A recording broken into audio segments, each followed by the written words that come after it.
देश नहीं है। भारत सर्वाधिक भ्रष्टाचारी देश है।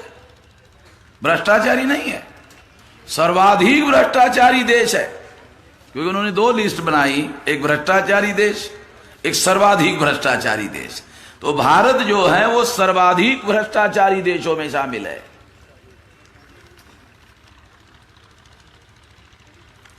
तो गुलाम भारत में ये भ्रष्टाचार नहीं था, सर्वाधिक भ्रष्टाचार नहीं था। ये भ्रष्टाचार आजाद भारत में ब्राह्मणों ने पैदा किया। वेस्टर्न कंट्री के लोग कहते हैं power corrupt, an absolute power absolutely corrupt. सत्ता भ्रष्ट होती है और अनियंत्रित सत्ता अनियंत्रित भ्रष्ट होती है। पहले लाखों में भ्रष्टाचार होता था, फिर करोड़ों में भ्रष्टाचार होने लगा। तो करोड़ों में भ्रष्टाचार से ब्राह्मण संतुष्ट नहीं हुआ, तो कोयला घोटाला 1,86,000 करोड़ का किया। तो अब लाखों करोड़ का घोटाला कर रहे हैं। ऐसा घोटाला दुनिया में किसी देश में भी नहीं हो रहा है। तो ये गुलाम भारत में सर्वाधिक भ्रष्टाचार नहीं था, ये सर्वाधिक भ्रष्टाचार इन्होंने पैदा किया। ब्राह्मणों की अनियंत्रित सत्ता का परिणाम है। जहां अंग्रेजों का राज था, भूखमरी नहीं थी, लोग गरीब थे, अपने बेटे बेटियों की शादी लगाने लायक थे। आजाद भारत में लोग भूखमरी के कगार पर पहुंच गए और अपने बेटे बेटियों की शादी लगाने लायक ही नहीं रहे।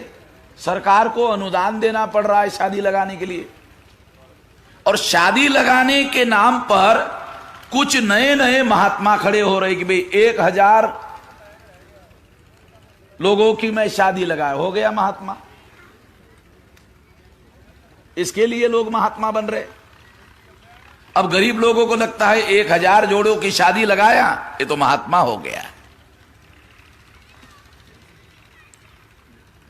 गुलाम भारत में लोग गरीब थे, अपने बेटे बेटियों की शादी लगाने लायक थे।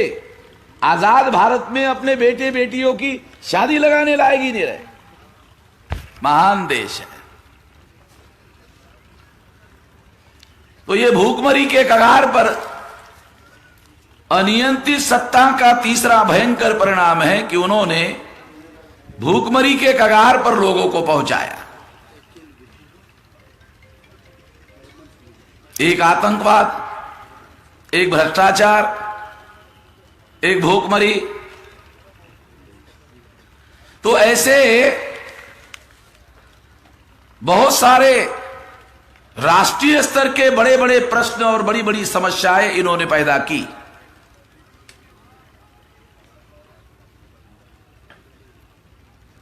तो क्या इन लोगों को, जो भारत का राज 2 सितंबर 46 को जवाहरलाल नेहरू को अंग्रेजों ने प्रधानमंत्री नॉमिनेट किया, तब से लेकर अब तक ब्राह्मणों का राज है।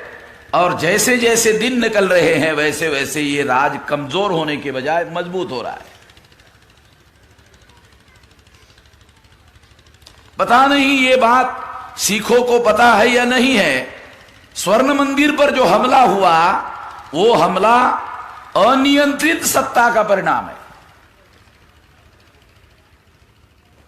किसी प्रकार की कोई जवाबदेही नहीं है, ना देश के लोगों के सामने, ना इंटरनेशनल लोगों के सामने कोई जवाबदेही नहीं है।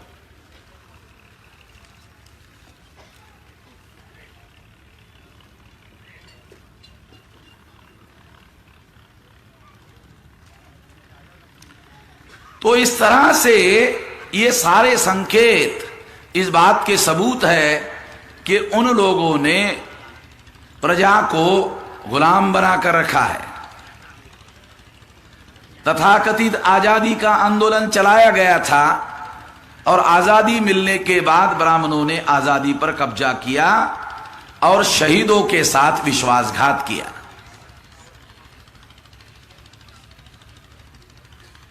जो लोग आजादी के लिए शहीद हुए वो ब्राह्मणों का राज स्थापित करने के लिए शहीद नहीं हुए थे।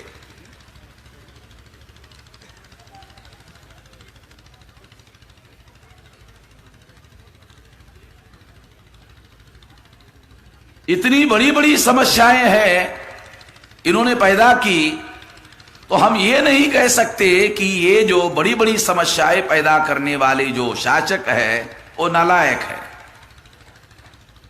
क्योंकि इतनी बड़ी बड़ी समस्याएं पैदा करने के बाद भी वही हुक्मरान है, तो उनको केवल नालायक नहीं कहा जा सकता। अगर नालायक होते तो चले गए होते, लोगों ने उसको बेदखल कर दिया होता। नालायक नहीं है, कानून और संविधान के विरोध में, कानून के विरोध में और संविधान के विरोध में जाकर उन्होंने सत्ता पर कब्जा किया हुआ है। इसलिए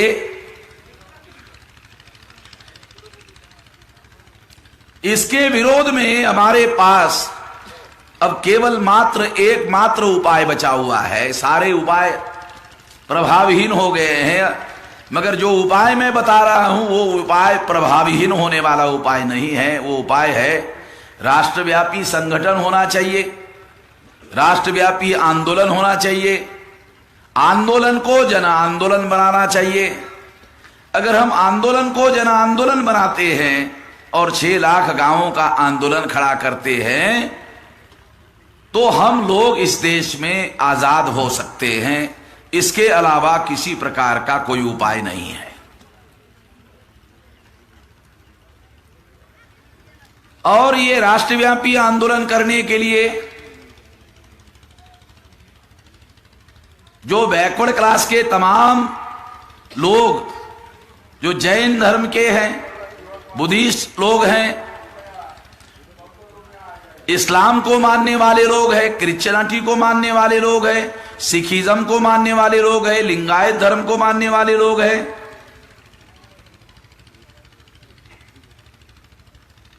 सरना धर्म को मानने वाले आदिवासी हैं,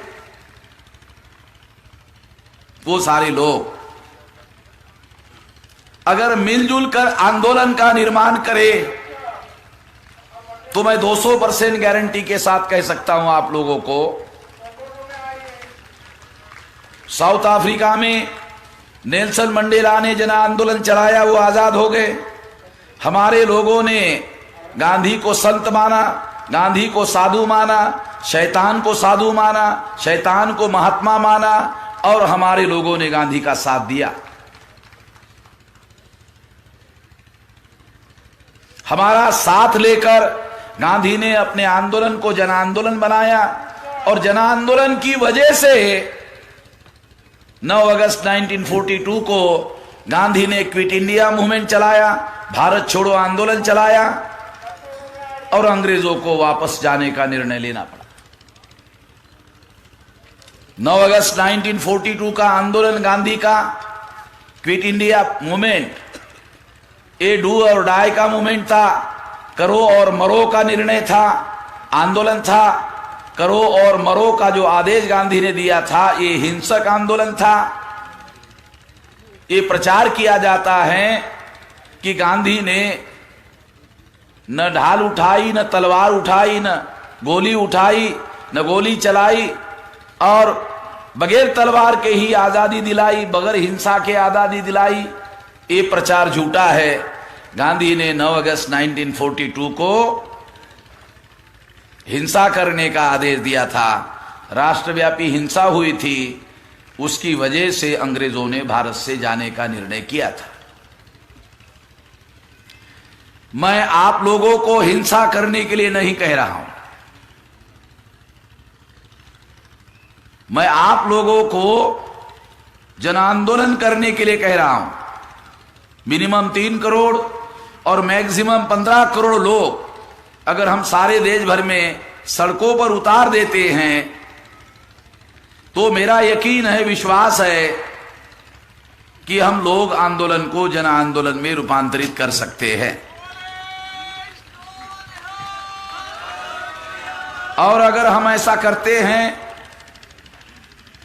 सभी समानता मानने वाले धर्म। देखो, भारत में दो प्रकार के धर्म हैं। एक धर्म यहूदी है जो जन्म आधारित ऊंच नीच की बात मानता है या जन्म आधार का सिद्धांत मानता है, तो वो वंश भेद को मानता है। ब्राह्मण धर्म भी, ब्राह्मण के घर में केवल ब्राह्मण पैदा हो सकता है, वो भी जन्म आधारित सिद्धांत मानता है। पारसी जो धर्म है वो भी जन्म आधारित सिद्धांत मानता है। ये तीनों के तीनों रेशियल डिस्क्रिमिनेशन को मानने वाले धर्म हैं। जैन, बुद्धिस्ट,